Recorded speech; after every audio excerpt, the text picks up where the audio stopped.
Bueno, damos inicio, pues empezamos con una oración, poniéndonos en la presencia del Señor, en el nom del Pare i del Fill i de l'Esperit Sant. Amén. El nostre auxili és el nom del Senyor.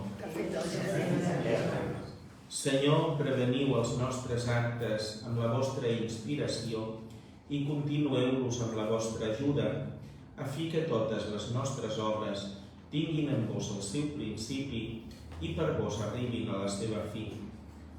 Us ho demanem per Crist, Senyor nostre. Amén. Bien, pues, en primer lugar, muy buenos días a todos. También muchas gracias por venir. También un saludo a quienes nos estén siguiendo desde las redes sociales, especialmente el Facebook. Después que se haya retransmitido, ya descargaré la conferencia de este retiro y lo pondré en el YouTube para compartirlo en otras ocasiones.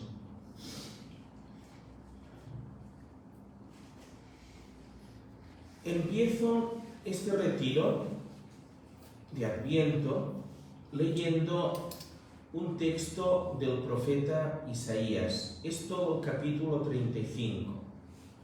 Un capítulo breve, pero muy denso y lleno de contenido. Dice así: el desierto y el yermo se regocijarán, se alegrará la estepa y florecerá, germinará, florecerá como flor de narciso, festejará con gozo y cantos de júbilo. Le ha sido dada la gloria del Líbano, el esplendor del Carmelo y del Sarón. Contemplarán la gloria del Señor, la majestad de nuestro Dios. Fortaleced las manos débiles, afianzad las rodillas vacilantes. Decid a los inquietos: sed fuertes, no temáis, he aquí vuestro Dios. Llega el desquite, la retribución de Dios, viene en persona y os salvará.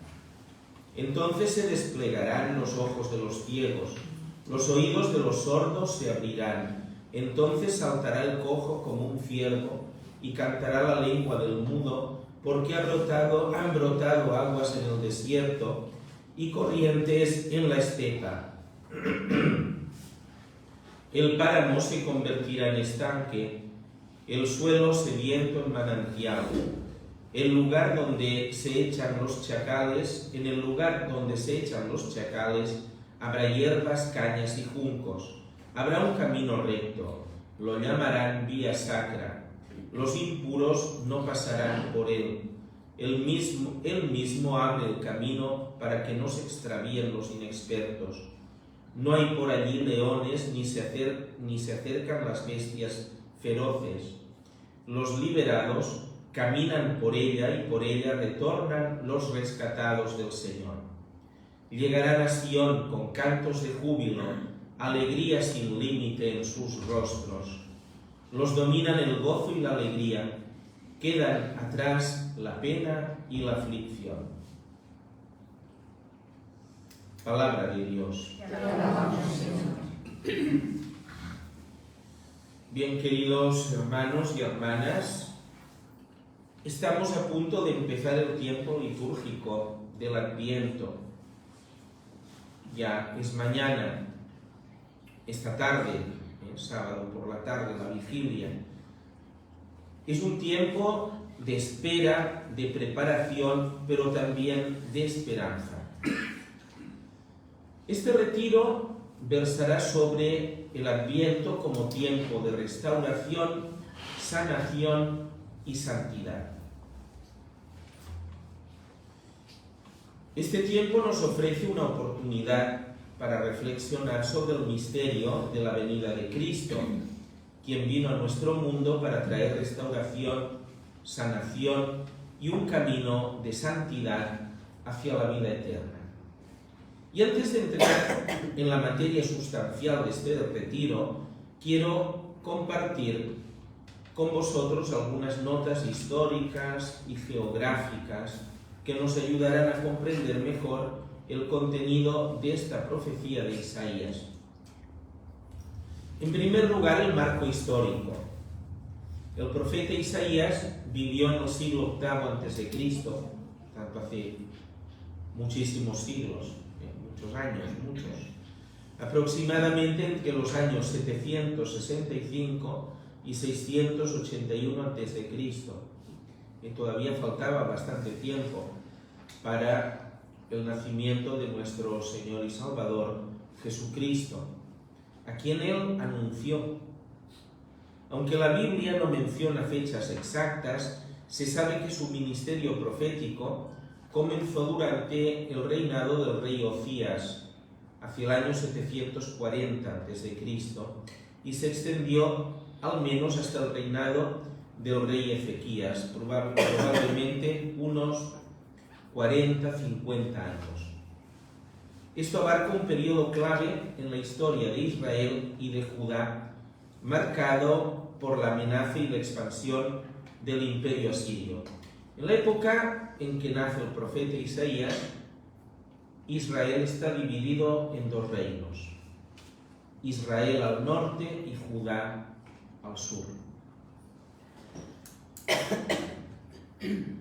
Ambos estaban amenazados por las potencias circundantes y presionados por ellas: Asiria al norte, Egipto al suroeste.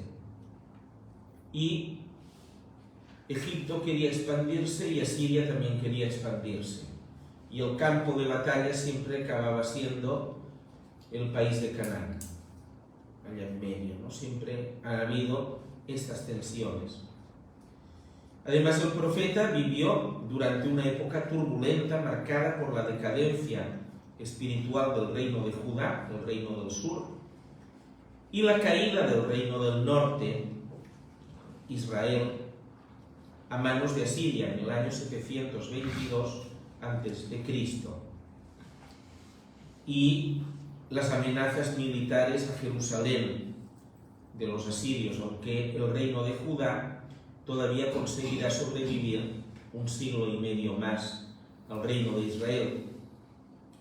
Y eso provocará, primero, que la población del reino del norte, gran parte de la población del reino de Israel, fuera deportada por aquellos países de Asiria, después Babilonia, no sé, hasta la India, hasta todo lo que podía ser en aquella época aquel gran imperio, y de ellos nunca más se supo.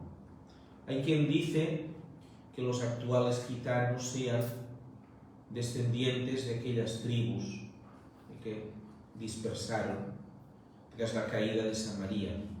Es posible, pero bueno, ahora no nos alargaremos en esto, porque daría tema para otra conversación, pero podría ser. Lo cierto es que otros que lograron no ser deportados huyeron a Judá y se integraron en el reino del sur. Tenemos una reminiscencia de eso en el Evangelio de San Lucas, cuando habla de la profetisa Ana, que dice que era hija de Fanuel de la tribu de Aser. Es después de siglos que no se mencionan más tribus, porque que aquí aparece de golpe que Ana era de la tribu de Aser. Por lo tanto, algún recuerdo de estas tribus que acabaron integrándose con los judíos, hubiera algo así, una cierta memoria histórica. Los israelitas del norte trajeron también sus tradiciones al sur y bueno, se fusionaron con la población y dieron lo que después ya con el tiempo se desarrollaría el judaísmo posterior, ¿no? Hoy día, cuando hablamos de judíos, lo identificamos con Israel, ¿no? Los hebreos, los judíos y tal, pero pensemos que hasta esa época había israelitas que no eran judíos, no eran de la tribu de Judá. Por ejemplo, el mismo Moisés no era judío, era de la tribu de Leví, la tribu que después sería la tribu sacerdotal, y había otras tribus. Lo que pasa es que, bueno, al sobrevivir Judá y Benjamín como las dos únicas tribus y unirse los que huyeron del norte, pues la tribu de Judá acabó teniendo una preponderancia hasta que al final israelita y judío vinieron a ser sinónimos. Veamos ahora, en medio de estas circunstancias de amenazas militares, de guerras, pues eso también provoca que los mensajes de Isaías están en un contexto clave de juicio y esperanza. Manifiestan, por un lado, el juicio de Dios, por el otro también la esperanza que Dios da a su pueblo. Por eso también, en medio de todas las vicisitudes, Isaías se ha convertido en el profeta por antonomasia del Adviento. Es el profeta pues, que más se lee durante todo el tiempo de Adviento. Lo iremos notando pues, estos días en misa, los días de cada día, los domingos también, y es una figura clave del Adviento. El marco geográfico también es importante tenerlo en cuenta. ¿Quién de vosotros ha hecho algún viaje a Tierra Santa? Muy bien. Entonces, os podéis sentir un poco más familiarizados con lo que ahora diré. Y esto que nos decían, que una vez has ido a Tierra Santa, lees la Biblia, pues de otra manera, porque has pisado aquellos sitios, ¿no? Los has visto y tal, y lo has vivido, pues es una buena ayuda. Nos ha hablado de qué sitios. Aquí dice el Líbano, el Carmelo y el Sarón. El Líbano era la antigua Fenicia. Está al norte de Israel, no pertenecía al reino de Israel, pero estuvo muy vinculado y lo continúa estando, por desgracia ahora con las guerras que hay, ¿no? Con el antiguo reino de Israel. Y además se nombra mucho el Líbano porque su situación geográfica hace que sea pues un país donde hay mucho verdor.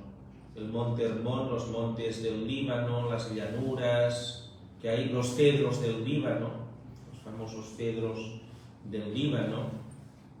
De hecho, para construir el templo de Jerusalén se nos da noticia de que el rey Salomón hizo traer mucha madera del Líbano, madera de cedro, una madera de mucha calidad. Entonces se veía como eso, un país próspero, ¿no? La gloria del Líbano, el esplendor, y habla después del esplendor del Carmelo y del Sarón.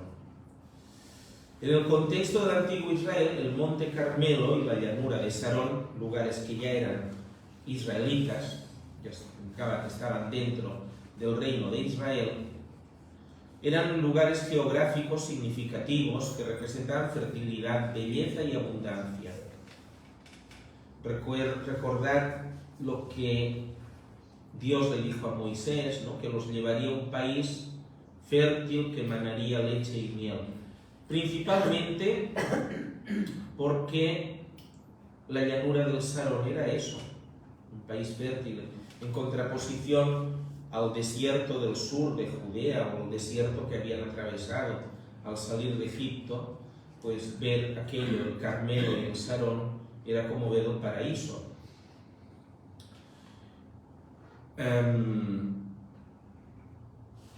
Por eso el Carmelo y el Sarón tienen un simbolismo profundo en la Biblia y están relacionados con la bendición de Dios sobre la tierra y el pueblo.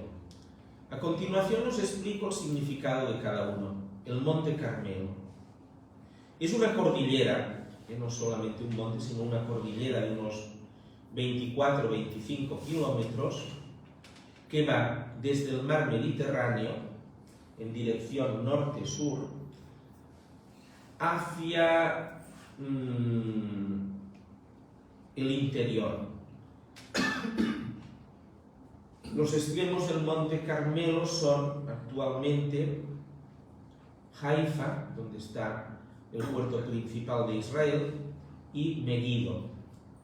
Megiddo, que después al otro lado tiene el Monte Tabor, donde se transfiguró Jesús, y entre el Monte Carmelo y el Monte Tabor hay un paso estrecho donde allí se produjeron muchas batallas. Porque para ir desde Egipto hasta Babilonia y Asiria y tal, había que pasar por ahí, pero a la inversa también había que pasar, y era el único paso. Y la ciudad de Megiddo, por ejemplo, pues se cuentan de ella como unas 24 o 25 capas. ¿Os imagináis la de guerras, destrucciones, reconstrucciones que llegó a haber a lo largo de los siglos, ¿no? Quien dominaba esa área dominaba pues el paso hacia Egipto o hacia Asiria. Era un lugar muy codiciado. Todo eso también rodeado de verdes montañas y llanuras.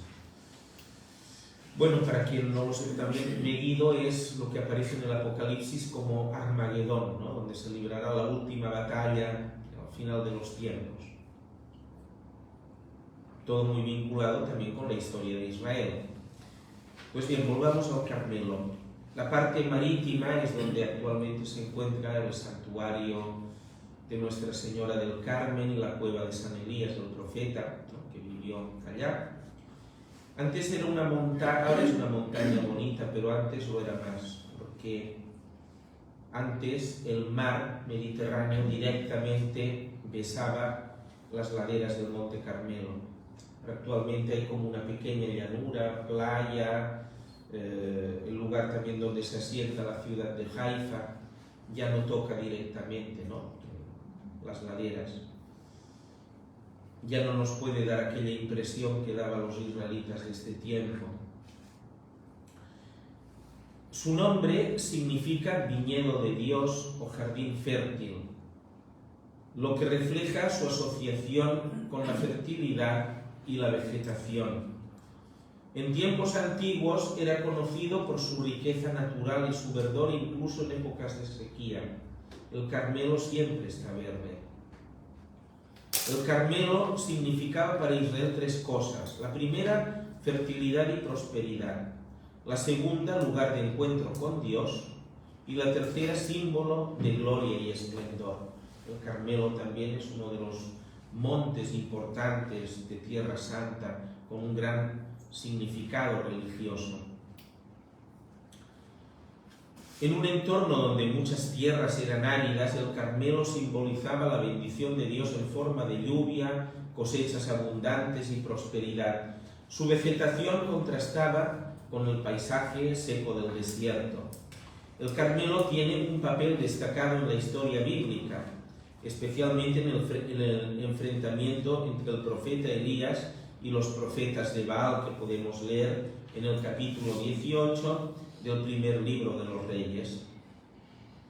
Allí Dios mostró su poder enviando fuego desde el cielo, reafirmando su soberanía sobre Israel. En el pasaje que estamos comentando en este retiro, el Carmelo se menciona como un ejemplo de la hermosura que Dios devolverá a la tierra y al pueblo en tiempos de restauración. También, como cosa significativa, la palabra Carmelo, que significaba en hebreo huerto, la palabra Carmen en árabe, que significa también huerto, jardín, sobre todo jardín. La palabra latina carmen, carminis, que significa poema. Aquí hubo una confluencia de tres nombres, de tres lenguas, que por eso las señoras que se llaman Carmen celebran su onomástica el día de Nuestra Señora del Monte Carmelo o de Nuestra Señora del Carmen. La llanura del Sarón, que es una fértil llanura costera que se extiende al sur del Monte Carmelo, hacia el área central de Israel, abarca pues toda esta zona de Galilea y Samaria, cerca del Mediterráneo. Era conocida por sus praderas verdes y su capacidad para sustentar rebaños y cultivos. También el Sarón significaba para Israel tres cosas: abundancia y fertilidad, belleza natural, paz y estabilidad. Como una región fértil, el Sarón representaba un lugar donde la vida prosperaba, una imagen de la bendición de Dios sobre la tierra, un paraíso en definitiva. En Isaías 65:10 se menciona que el Sarón será un redil para las ovejas, destacando su papel como lugar de descanso y provisión. En los textos bíblicos de la Biblia, el Sarón aparece como un símbolo de belleza incomparable. En el Cantar de los Cantares, capítulo 2, versículo 1, la novia se compara con la rosa de Sarón, evocando la belleza natural y la delicadeza asociada con esta región. El Sarón, con sus fértiles llanuras, simbolizaba la seguridad y la tranquilidad que Dios otorgaba a su pueblo cuando vivían en obediencia a su voluntad. Bien, después de haber dado estas pinceladas histórico-geográficas, quiero compartir con vosotros en este retiro tres ideas fundamentales del texto que hemos leído y que nos hablan precisamente de estas tres realidades que tanto necesitamos: la restauración, la sanación y el camino de santidad. Estas tres verdades nos hablan de cómo a través de la venida de Cristo todo será renovado. Y en este contexto de espera, de anhelo por la venida de nuestro Salvador, es donde encontramos el sentido a nuestro seguimiento de Cristo y a toda nuestra vida. Quiero decir también, para que entendamos el mensaje que os quiero transmitir, es que el Adviento es tiempo de espera con esperanza.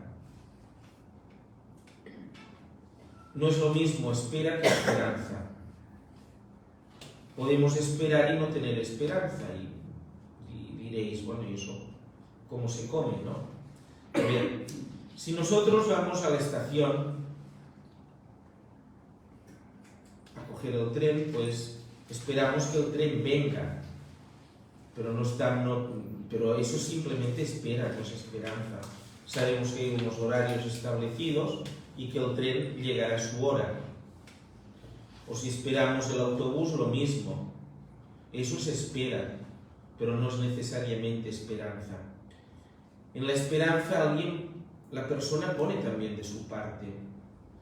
Yo, por mucho que me esfuerce cuando estoy en la estación, por mucha ilusión que tenga, no haré que el tren llegue antes. Por mucho que me ponga a orar, por mucho que diga, mira, voy a entablar una conversación con esta persona y la voy a animar y tal, el tren llegará a su hora, pero no llegará ni antes ni después. Bueno, si se atrasa llegará después, pero supongo que me entendéis lo que quiero decir, ¿no? En cambio, la esperanza implica una actitud activa, que uno también ponga de su parte para hacer llegar aquello que espera, para anticiparlo, para acelerarlo. Pues veamos aquí lo que dice el profeta Isaías, lo que eso también se aplicará después para nuestra vida. La primera idea, restauración de la naturaleza y la tierra, cuando dice, se alegrará la estepa y florecerá. Isaías tenía que llamar a la esperanza, porque a pesar de las vicisitudes que estaban sucediendo, Israel invadido por los asirios, la caída de Samaria, la gente que fue deportada y la otra gente que se fue al reino de Judá, en una época realmente crítica. el profeta Isaías nos habla de cómo el desierto y las tierras áridas se transformarán en un jardín floreciente. Imaginemos por un momento el desierto. Nosotros vivimos aquí en una tierra que no, gracias a Dios, no es desértica, aunque se habla de la desertificación, ¿no? Pero de la zona de Murcia, de donde son mis padres, hay toda aquella parte de vergel, de huerta, pero circundando todo eso hay mucha zona desértica.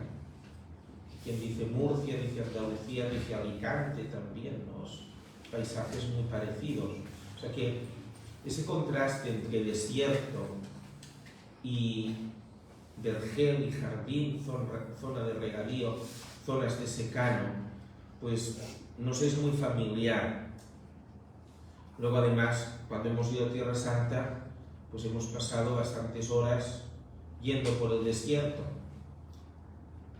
No es como, evidentemente, como el desierto del Sáhara, no, allí no es un desierto de arena, pero ves tierra muy reseca, ¿no? Con matojos secos, muy árida.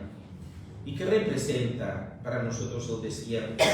Es un lugar árido, seco, sin vida, donde no crece nada. Es un lugar de desolación, de dificultad y de cansancio. Pero es también un lugar que propicia la purificación, la reflexión, la oración.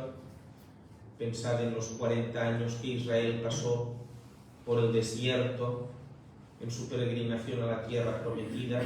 Jesús, que se retiró al desierto antes de iniciar su misión pública. Los esenios que vivían en el desierto de Judá, en Qumran, cerca del Mar Muerto. En nuestra vida cotidiana a menudo nos sentimos como si camináramos por un desierto, por una estepa. O en ocasiones también, cuando queremos hablar de Dios a los demás, de una esperanza, de una vida, nos sentimos también como si estuviéramos predicando en el desierto. No nos hacen caso. En medio de nuestras luchas, de nuestras incertidumbres y de nuestras dificultades personales, parece que todo está seco, estancado. Sin embargo, Isaías nos recuerda que cuando Dios actúa, el desierto se transforma. El desierto florece. Lo que ahora voy a decir puede causar mucha extrañeza. Imaginaos cuál es el mayor desierto del mundo. Creo que el de Sáhara, no sé si el de Gobi, pero bueno, el de Sáhara es inmenso. Si yo os dijera que el desierto del Sáhara es un lugar muy rico en agua, ¿me creeríais, sí o no? Pues es muy rico en agua. Lo que pasa es que el agua está en las profundidades, está muy, muy, muy al fondo.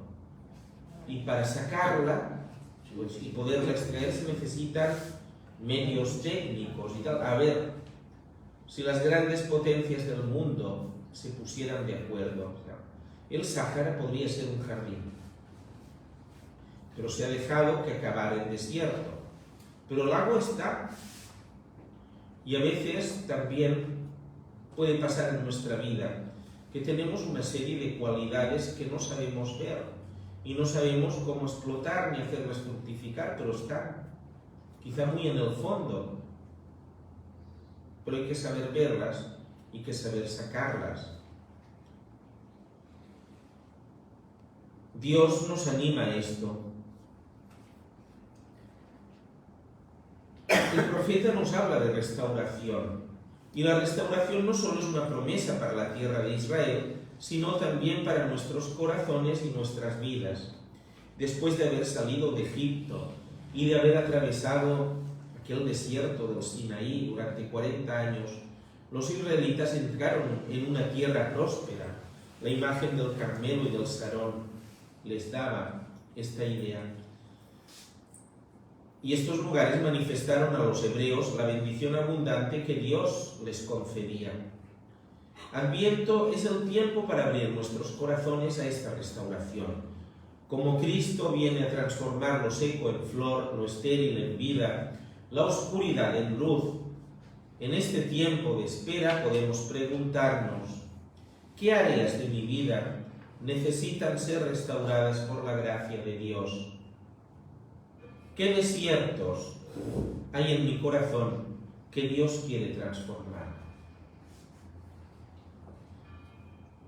Es una gran pregunta que también nos abrirá a la esperanza, no caer nunca en el derrotismo. La segunda idea, sanación y liberación, cuando dice: los ciegos verán, los sordos oirán. Notad que todo lo que dice el profeta Isaías lo dice en tiempo de futuro. Y el Adviento, que es tiempo de esperanza, nos abre el futuro. La palabra futuro viene del latín futurus, futura, futurum, que es el gerundivo, creo, sí, del verbo esse, ser, que traducido significa lo que ha de ser, lo que tiene que ser, lo que será. De aquí que hayamos dado este nombre a un tiempo verbal, ¿no? El futuro. Y fijaos que en español lo expresamos como tiempo de obligación. ¿Os habéis dado cuenta alguna vez que el futuro es un tiempo de obligación? No. Lo vemos como un tiempo simple, pero es que está tan integrado que no nos damos cuenta. Por ejemplo, en latín sí que era un tiempo simple: cantabo, cantabis, cantabit, cantabimus, cantabitis, cantabum.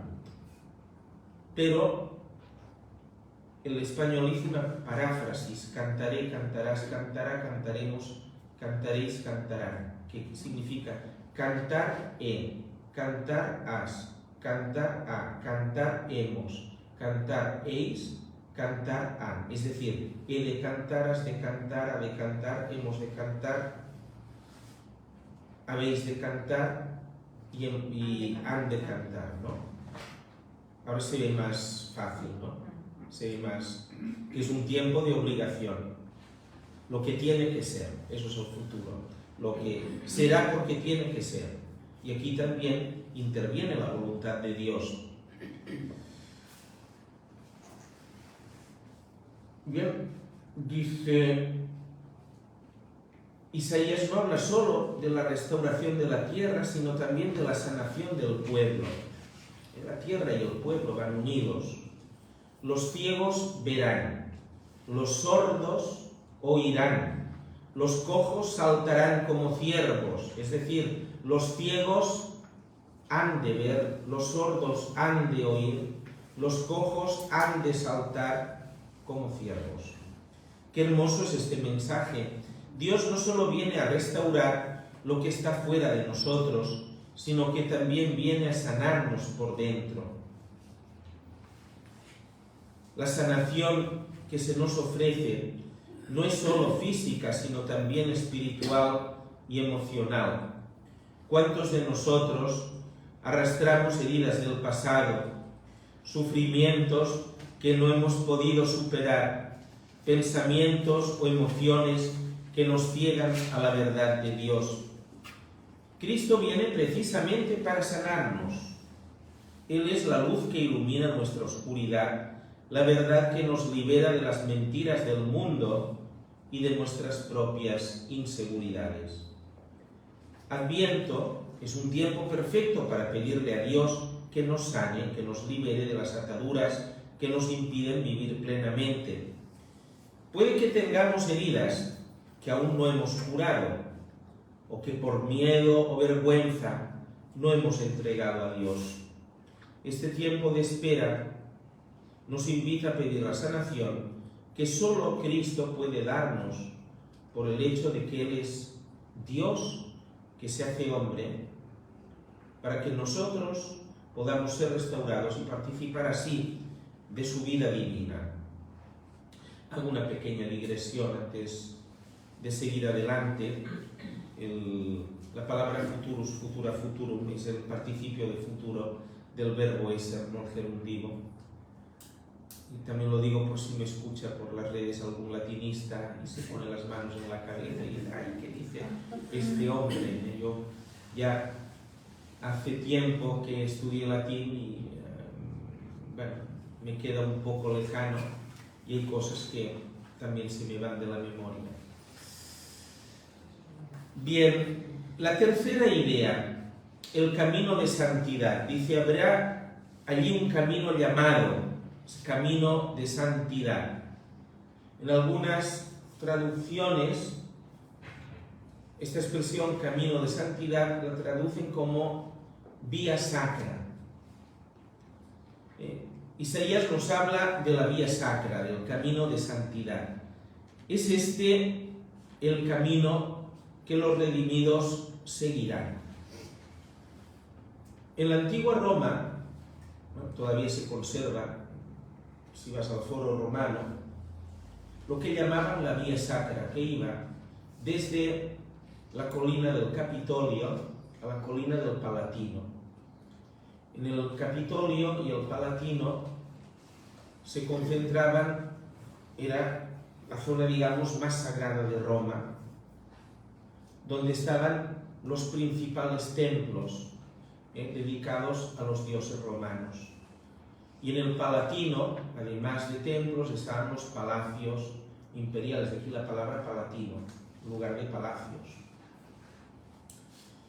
Y recorriendo pues todos esos templos y los palacios, estaba la vía sacra, que todavía se puede recorrer, y donde había también los arcos de triunfo, donde homenajeaban a los generales vencedores. El arco de Tito y el arco de Constantino se encuentran en el recorrido de la vía sacra.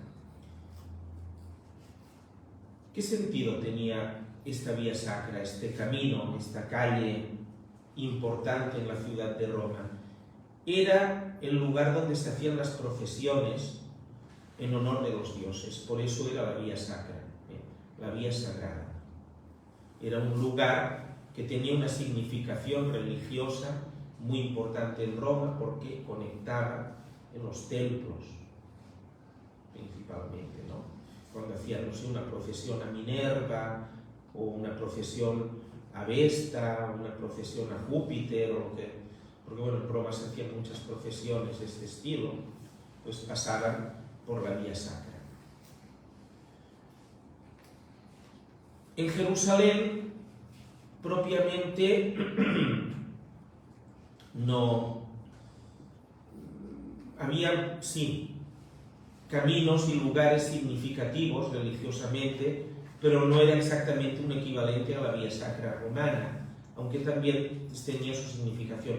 A ver, entre otras cosas porque Israel era un pueblo monoteísta, entonces no iban de un templo a otro, y además Israel siempre había cuidado mucho de que hubiera un templo único como lugar de los sacrificios, para garantizar la unidad de la fe. Por eso cuando los samaritanos se hicieron su propio templo, bueno, aquello fue visto como una escisión enorme, ¿no? Bueno, hasta el punto de que un siglo antes del nacimiento de Cristo, un sumo sacerdote y rey de Israel, Juan Hircano, hizo destruir el templo de la montaña de Garizim, y eso aumentó más la inquina y el odio entre judíos y samaritanos, ¿no? Para que no hubiera un culto herético. Solamente había un templo, lo que podían haber después del exilio eran sinagogas donde se leía, se oraba, se leía y comentaba la palabra de Dios, pero los sacrificios solo se podían ofrecer en Jerusalén.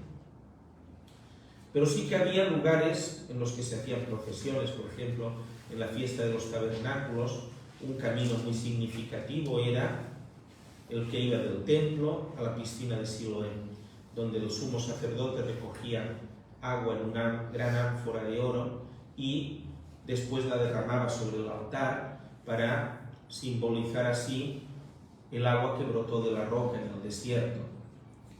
O por ejemplo, la peregrinación a Jerusalén desde los diversos lugares de Palestina era también un camino que ya había, así como aquí tenemos el camino de Santiago, pues que tiene después muchas ramificaciones. Ahora quieren hacer de Rubí una etapa del camino de Santiago catalán, el que sale de Cataluña y luego ya se une con... Pero claro, aquí también había peregrinos que iban a Santiago, ¿no? Y Rubí parece ser que era una etapa importante en ese camino. La idea de la peregrinación, la idea de caminos sagrados, pues era importante en las religiones antiguas. A ver, también es la nuestra, porque eso también lo hemos heredado. Nos marca también pues que vivimos en itinerancia en este mundo, no es nuestro lugar definitivo. Bien, este camino de santidad del que habla el profeta Isaías es el camino que los redimidos seguirán. Después de las deportaciones a Siria para los israelitas en el año 722 a.C. y a Babilonia un siglo y medio después, más o menos, en el año 586 a.C., Dios promete hacer volver a su pueblo del exilio. Isaías 43, 5, 7. Y en este retorno tendrán que hacer un camino. No los llevarán en avión, ni en aquella época máximo podían tener carros para transportarse, pero el viaje, el camino se tenía que hacer a pie, o montado en algún animal o en carro, pero no había los medios de transporte que ahora tenemos. Por tanto, la tierra se tenía que pisar, y eso es muy importante.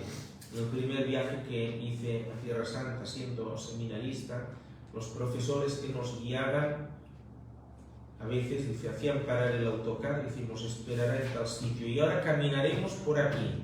Dice, porque la tierra que no se pisa, no se recuerda. Entonces, para que recordáramos, pues teníamos que pisar la tierra, ¿no? En contacto con la tierra. Bien, y en este retorno, he dicho, tendrán que hacer un camino. Es un camino que lleva a la vida plena, a la salvación. Sin embargo, este camino no es fácil. Como todos los caminos que conducen a Dios, se trata de un camino que exige pureza de corazón, sinceridad en la fe y una vida de justicia.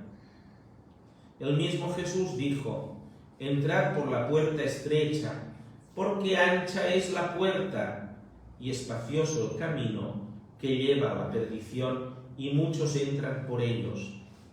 Qué estrecha es la puerta y qué angosto es el camino que lleva a la vida, y pocos dan con ellos.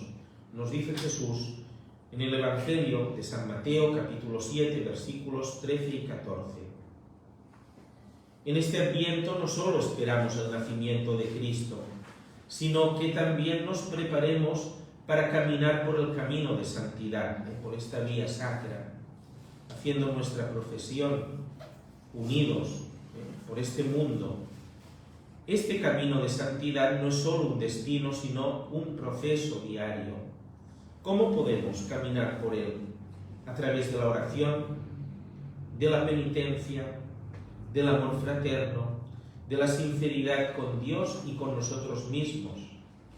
El color morado de las vestiduras litúrgicas nos lo recordará. El camino de santidad nos invita a vivir como Cristo, a amar como Él ama, a servir como Él sirvió. Es un camino más espiritual que físico. Aunque la santidad puede parecer un ideal lejano, no olvidemos dos cosas importantes. Que la santidad es la meta que hemos de alcanzar, el objetivo al que Dios nos ha llamado, y que no caminamos solos. Lo hacemos como pueblo, como el pueblo de Dios. Es Cristo quien nos acompaña y es su gracia la que nos sostiene. Fijaos en la oración con la que hemos iniciado esta charla. Ahora la traduciré al español. Señor, prevén nuestros actos con tu inspiración y continúalos con tu ayuda, para que todas nuestras obras tengan en ti su principio y por ti lleguen a su fin. Es decir, nosotros estamos en manos de Dios y Dios realiza en nosotros su obra. Y esto nos pide una actitud de obediencia, de docilidad, de disponibilidad, de apertura, porque estamos en las manos del Señor. Y para concluir, queridos hermanos y hermanas, en este tiempo de Adviento somos invitados a vivir con esperanza, a estar expectantes por la venida del Señor. No solo esperamos la venida de Cristo en la Navidad, sino que también esperamos la restauración, la sanación y el poder andar por el camino de santidad. La promesa de Isaías es una promesa de transformación total. Que este tiempo de preparación sea un momento para abrir nuestro corazón a la acción transformadora de Dios. Que Él convierta nuestros desiertos en jardines, en huertos que den fruto, que den flores, que den, por lo tanto, buenas obras. Que sane nuestras heridas y nos guíe por el camino de la santidad. Y que al llegar la Navidad podamos celebrar no solo su venida al mundo, a compartir nuestra condición humana y nuestra vida, sino también su venida a cada uno de nuestros corazones. Porque Cristo, en la historia, al hacerse hombre, vivió una vida humana, concreta, la de un carpintero de Nazaret, que murió ejecutado en una cruz, que venció a la muerte en su propio terreno y resucitó. Pero Cristo quiere vivir las vidas que en aquel momento no pudo vivir, es decir, la tuya y la mía. Que nuestra vida personal sea un reflejo de la vida de Cristo, que sea una vida vivida por Cristo. Que la paz de Cristo reine en vosotros y como se acababan los antiguos sermones, gracia que deseo para todos vosotros como para mí mismo. Amén. Amén. Si alguien antes de hacer la reflexión personal, la meditación, alguien quiere hacer alguna pregunta para aclarar o para saber un poco más, pues puede hacerlo. Bueno, a ver, primero Marta. ¿Qué significaba, bueno, si me lo puede volver a explicar, el Monte Carmelo? La palabra Carmelo significaba huerto, jardín. O sea, porque todo era muy bueno, sigue siendo muy frondoso, muy verde, lleno de vegetación. Incluso, aunque falte la lluvia, aunque sea un año de sequía, el Monte Carmelo siempre está verde. También hay minas y pozos de agua. Aquello que os decía antes, ¿no?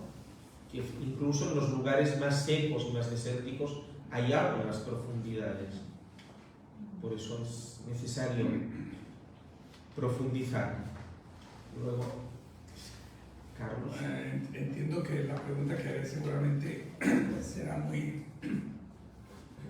histórica y a lo mejor no hay datos, pero has mencionado que Isaías batalló en este paso estrecho o que se nombran batallas. Sí. De Isaías. En ese paso. No, bueno, Isaías no, sino de los reyes de Israel. Entendí que Isaías era también soldado. No. O que tenía algún poder. ¿Qué tipo? La pregunta sería que, además de ser profeta, ¿quién era Isaías realmente? Bueno, Isaías pertenecía a una familia sacerdotal. Eso nos lo pone de manifiesto el capítulo 6, donde él recibe su vocación, que es un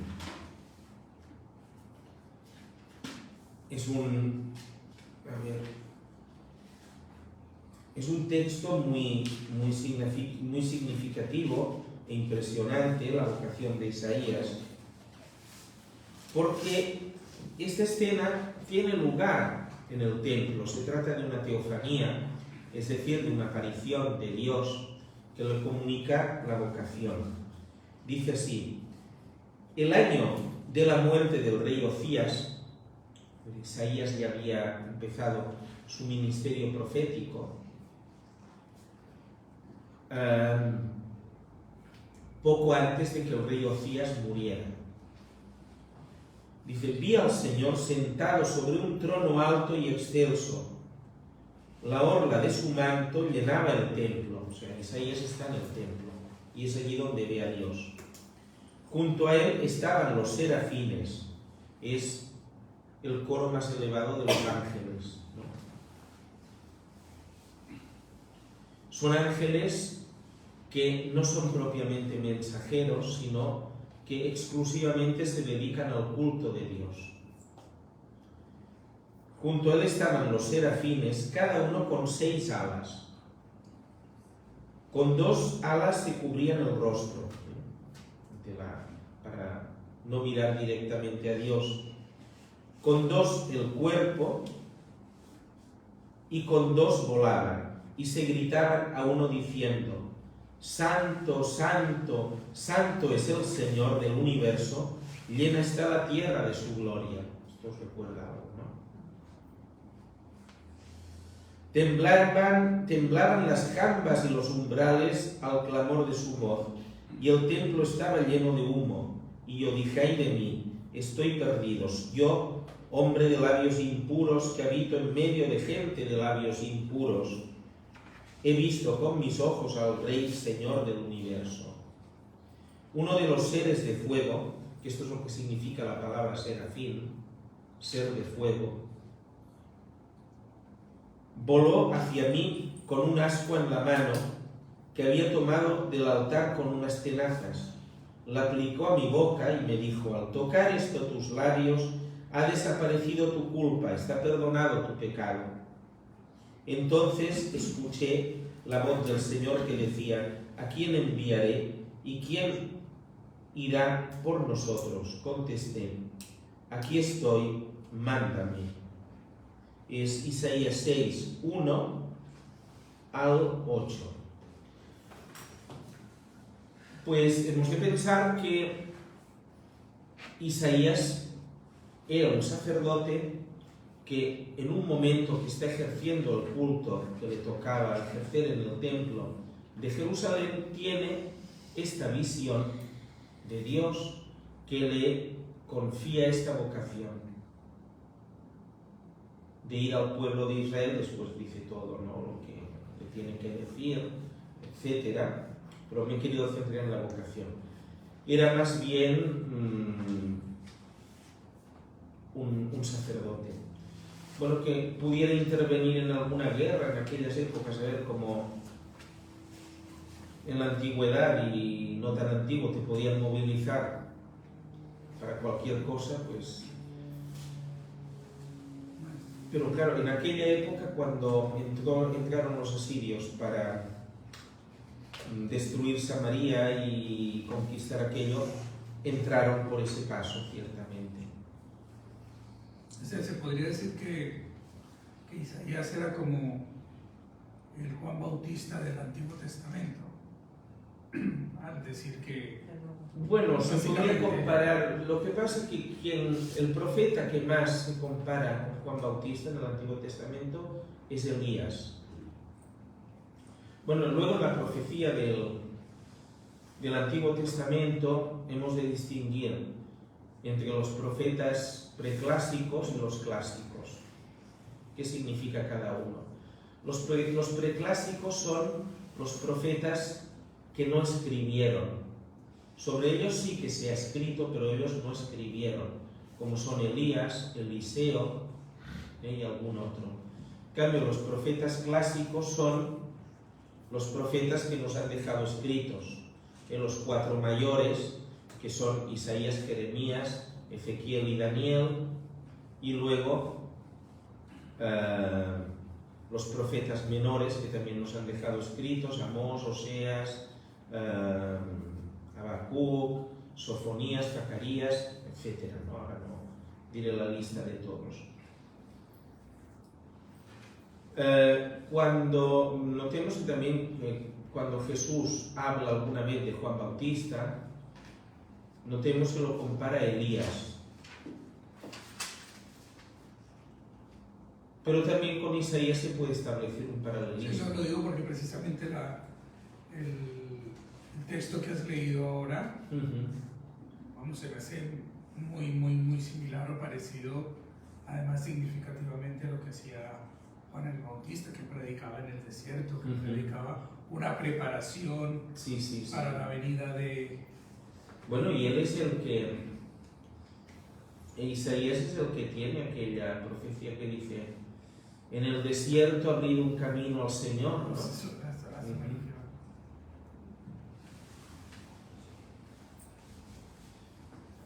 Allí, Miguel Ángel. Cuando ha explicado la diferencia entre esperar y esperanza, bueno, esperar creo que todo lo tenemos bastante claro, ha puesto el ejemplo de esperar el autobús.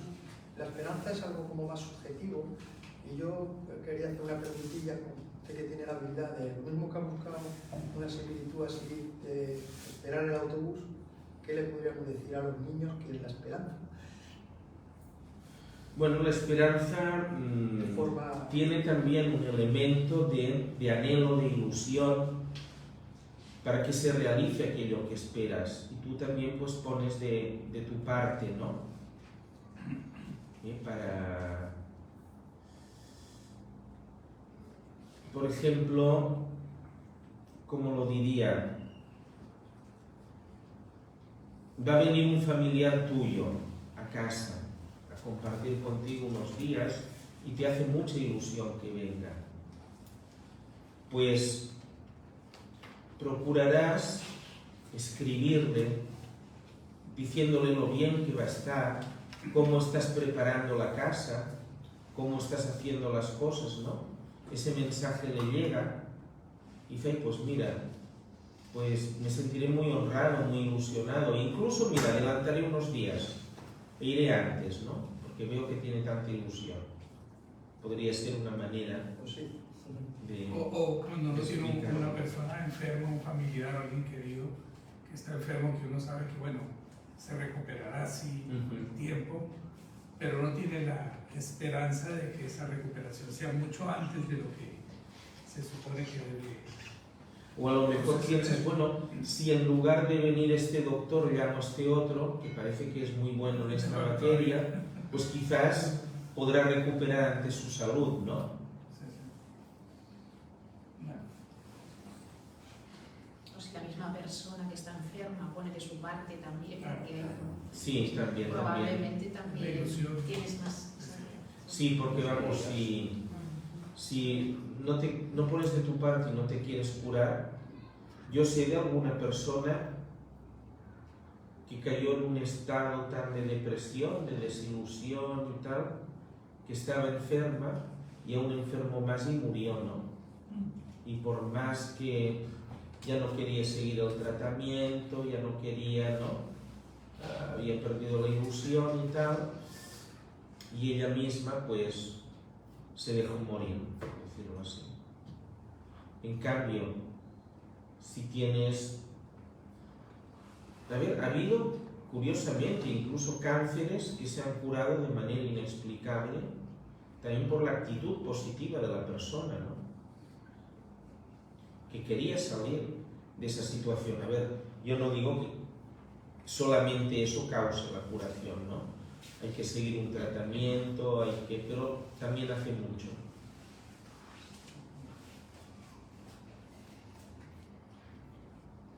¿Alguna pregunta más? Cuando ha dicho que la ciudad de Haifa, Sí.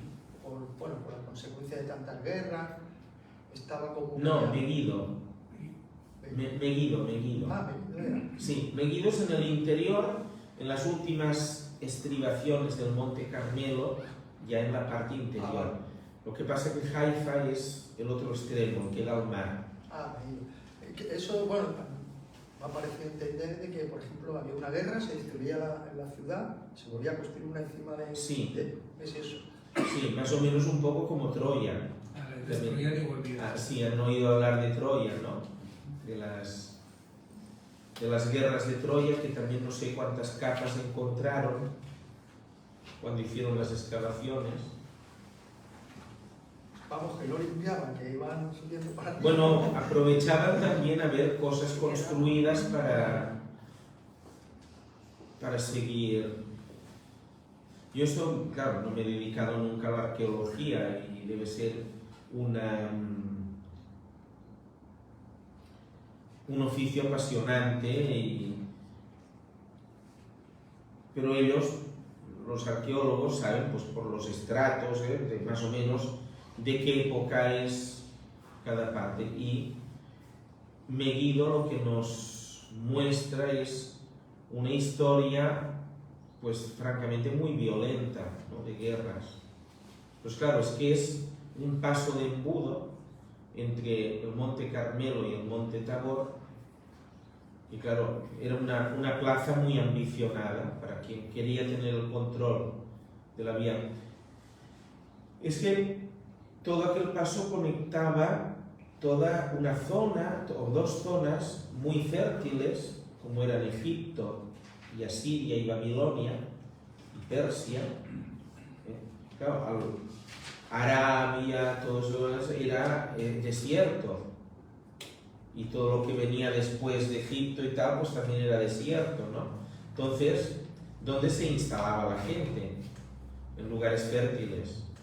Luego también siempre ha habido una ambición de poder, de querer controlar y todo aquello. Entonces, quien se apoderaba de Megiddo, pues ya tenía, era la llave que le abría las puertas de todo lo demás, ¿no? Para poder pasar. Y claro, hoy día, ¿qué está pasando también en esa zona? Porque también hay tantas guerras, tantas batallas, tantas, ¿no? Pues más o menos por lo mismo, siempre ha sido un lugar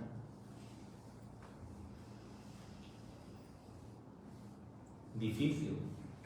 Y seguramente, como me decía una vez una persona, es curioso que el país donde Dios se manifestó, donde Jesús predicó el Evangelio y predicó el amor entre los seres humanos, haya sido seguramente el lugar donde se haya concentrado más odio por metro cuadrado, ¿no? Y aún sí.